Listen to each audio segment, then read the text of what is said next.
Ayesha Kapoor and Raj Malhotra looked like the picture of perfection, an Indian couple in love, newly married in a foreign land. But just hours after exchanging vows in a glittering Boston ballroom, Ayesha was found lifeless in a luxury hotel suite, her body poisoned, and her husband vanished without a trace. What began as a dream wedding soon unraveled into a dark mystery, one that would expose a hidden truth so shocking it would shake two families, two countries, and everything they thought they knew about love, identity, and betrayal. Ayesha Kapoor's life in Mumbai had never been easy, but she carried herself as if nothing had ever broken her. She grew up in a middle-class family that valued tradition and appearances more than understanding. From a young age, she knew she was different, though she couldn't explain how or why. As she grew older, the feeling only intensified. She didn't recognize the person she saw in the mirror. By the time she reached adulthood, she made the brave decision to transition, leaving behind her old identity in secret. The process was long, painful, and isolating, but when it was done, Ayesha felt reborn. She left Mumbai to start over in the United States, where no one knew her past and no one questioned who she was. Boston became her sanctuary. She pursued a master's degree in business administration, and though she worked long hours and lived modestly, she was finally at peace with herself. Her quiet beauty and soft-spoken nature drew people to her. She was admired for her intelligence and grace, but she always kept her personal life guarded. It wasn't until she attended a university networking event that she met Raj Malhotra. He was everything she had avoided: confident, outgoing, and persistent, yet something about him disarmed her. He had a warmth that made her forget the walls she had built around her heart. Raj came from a wealthy Indian family settled in New Jersey.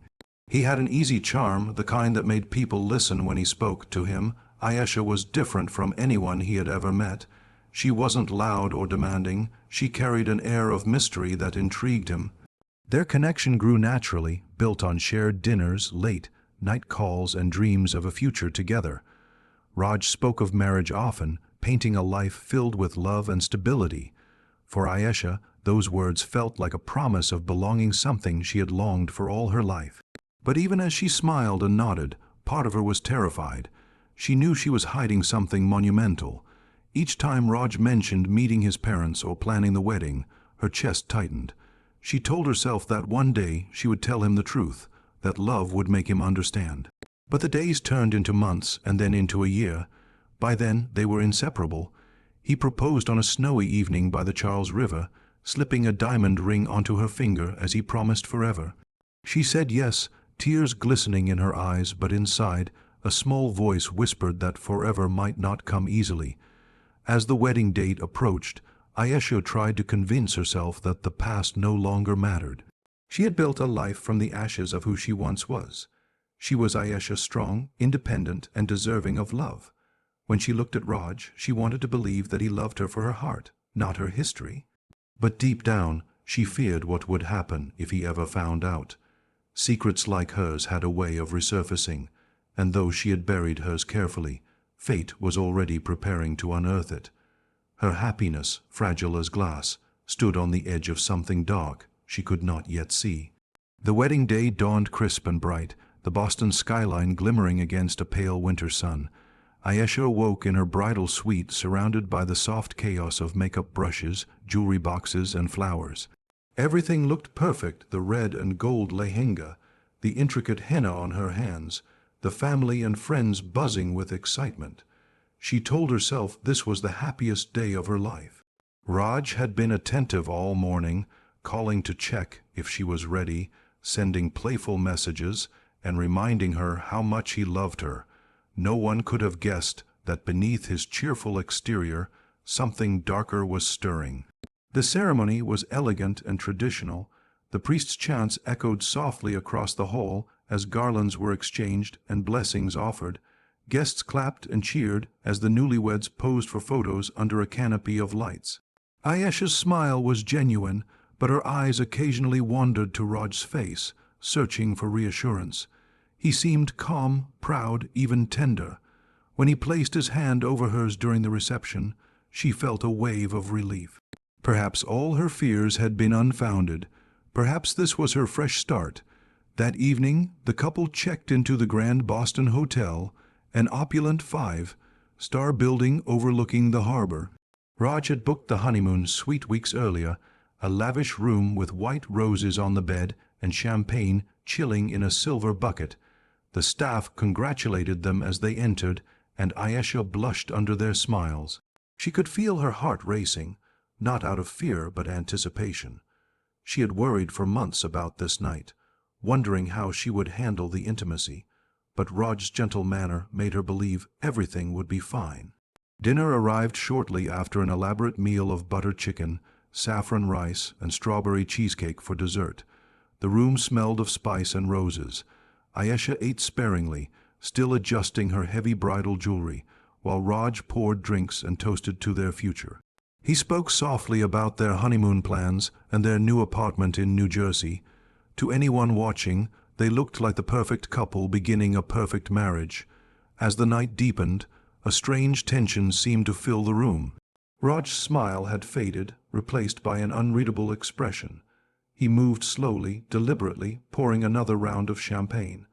Ayesha thought it was simply the exhaustion of the day, the weight of celebrations catching up to them.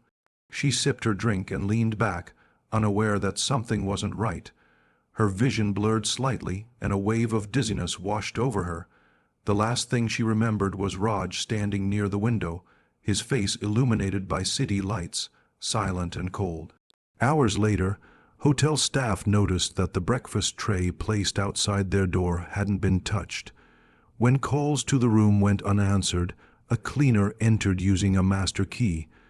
Ayesha was lying motionless on the bed, her skin pale against the crimson of her bridal clothes. The air smelled faintly of almonds, a scent that would later send a chill through every investigator who stepped into that room. The bride who had crossed oceans for love had met her end within hours of saying "I do." When detectives arrived at the Grand Boston Hotel, the scene appeared peaceful at first glance. The suite was spotless, the curtains drawn, and the remnants of a wedding night still visible: wilted flowers, an open bottle of champagne, and a half-eaten meal on the table. Nothing seemed out of place except for the stillness that hung in the air. Ayesha lay on the bed, her hands delicately folded as if she had simply drifted into sleep. There were no bruises, no signs of struggle, and no evidence of forced entry. But the faint smell of almonds immediately caught the attention of the lead investigator. It was a scent every experienced detective recognized: cyanide. The medical examiner's report confirmed the suspicion. Ayesha had been poisoned. The dose had been small but potent enough to stop her heart within minutes. The question was who had given it to her. Surveillance footage quickly revealed that no one had entered or left the suite, except Ayesha and her husband. Raj Malhotra had checked in with her after the reception and was seen leaving around midnight, carrying a small overnight bag. He never returned. When police reached out to his phone, it was switched off. Within hours, a missing persons alert was issued, but Raj seemed to have vanished. Investigators began retracing the couple's final days leading up to the wedding. They questioned friends, family, and hotel staff, trying to understand what might have gone wrong. Everyone described the relationship as perfect. Raj was attentive and affectionate. Ayesha was gentle and devoted. There had been no public arguments, no visible tension, but digital forensics told a different story. On Raj's laptop, investigators found recently deleted files, internet searches about cyanide poisoning, dosage levels, and methods of concealment. They also discovered several messages he had sent to himself, almost like a diary. The most revealing note was dated 3 days before the wedding. Asterisk, "She lied to me. She made a fool of me. I can't let this go." Asterisk, as the investigation deepened, detectives gained access to Ayesha's personal laptop, which had been left at her university apartment. Among her documents were old medical files, hospital records from Mumbai, prescriptions, and follow-up notes under a different name. The truth became painfully clear. Ayesha had transitioned years earlier, before coming to the United States. The documents were meticulously hidden, protected by passwords, but somehow Raj had found them. Perhaps by accident, perhaps through curiosity, but once he did, something in him had changed forever. Friends of Raj told police he had been distant in the week before the wedding. He stopped answering calls and avoided bachelor celebrations. He told one colleague that he had learned something terrible about his fiancée but refused to elaborate. Investigators now believed he had discovered her secret days before the ceremony, but had decided to go through with the wedding anyway, not out of love, but as part of a calculated plan. The poisoning appeared deliberate, carefully timed, and executed with precision. What had once been a story of devotion had turned into one of betrayal, rage, and a deadly obsession with control. Raj's disappearance sent shockwaves through Boston. The police launched a full-scale search, circulating his photo across airports, bus stations, and border crossings. News channels ran his face alongside Ayesha's, labeling him the prime suspect in what was quickly becoming one of the most sensational murder cases in recent memory. The perfect groom had turned into a fugitive overnight. Detectives traced his last known movements through security footage. After leaving the hotel, he withdrew a large sum of cash from an ATM, bought fuel, and drove north on Interstate 95. His car's license plate was last picked up by a highway camera near Portland, Maine. After that, he disappeared from every database. Investigators pieced together his escape route using hotel receipts, credit card activity, and witness statements. Raj had paid cash for everything, staying in small roadside motels and eating takeout meals. He used fake names to check in, often covering his face with a cap. When police finally found his abandoned car 3 days later near the Maine-Canada border, the inside told a grim story. There were food wrappers, an empty water bottle, and a folded wedding photo of him and Ayesha. In the glove compartment lay a handwritten letter addressed to her parents. The note was filled with anger and confusion, accusing Ayesha of betraying nature and deceiving him into shame. To the investigators, it was the confession they had been looking for, evidence of motive and intent.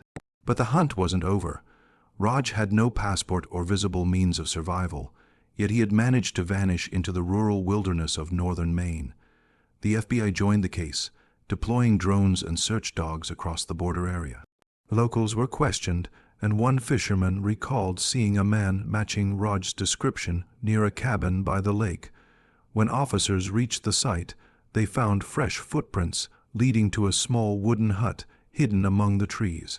Inside, there was a half-burned fire, food supplies, and a notebook filled with erratic writings. Some pages were coherent, describing his guilt and fear of arrest, while others spiraled into delusion. He wrote that he couldn't face the humiliation of his wife's deception, and that his life had already ended the moment he discovered the truth. A week after the murder, the manhunt came to a tragic end. Search teams found Raj's body lying on the cabin floor, his skin pale and his lips blue. Near his hand was a small metal vial, the same kind used to administer cyanide. Toxicology reports confirmed he had ingested the poison himself. Next to him was Ayesha's wedding ring, wrapped in a tissue, along with a final note that read simply, "I couldn't live with it." The discovery closed the case but left behind questions that could never be answered. Investigators described Raj as intelligent and methodical, yet emotionally unstable in the final days of his life. Forensic psychologists later suggested that his actions stemmed not only from anger, but from a deep internal conflict, a mixture of shame, wounded pride, and fear of social judgment. What began as a fairy tale romance between two young Indians in a foreign land had ended with 2 lives destroyed, leaving behind a haunting silence that no one could explain.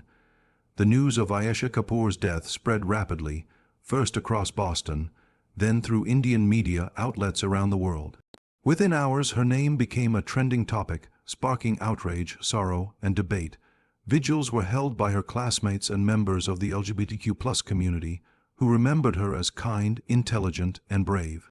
Her professors described her as a quiet force of determination, a woman who worked tirelessly to build a better life.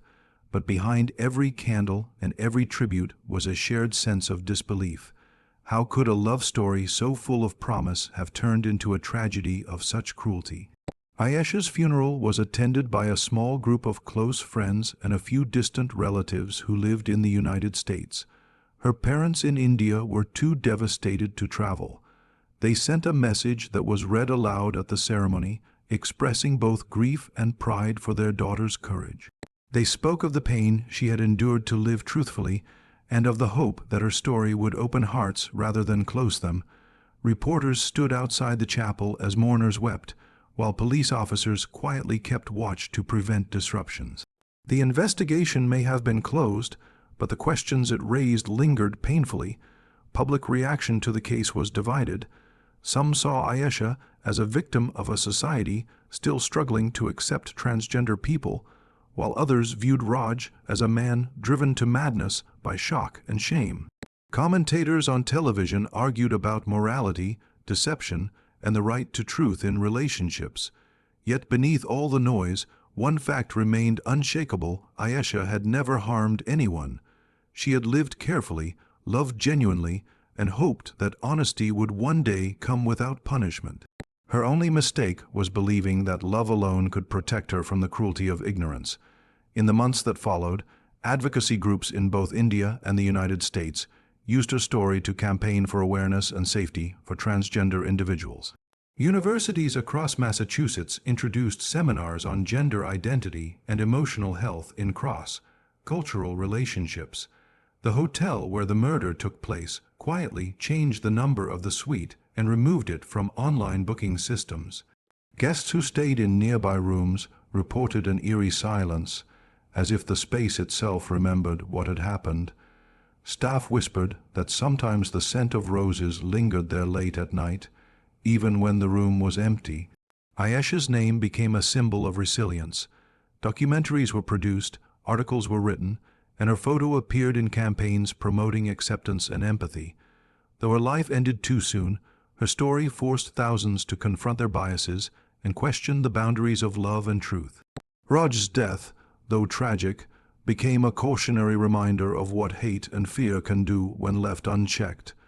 Years later, a plaque was placed at a university in her memory. It bore a simple inscription, *, she lived as she truly was.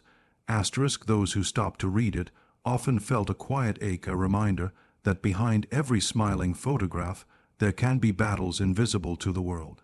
Ayesha Kapoor's story became more than a crime. It became a mirror reflecting society's deepest prejudices and its desperate need for compassion.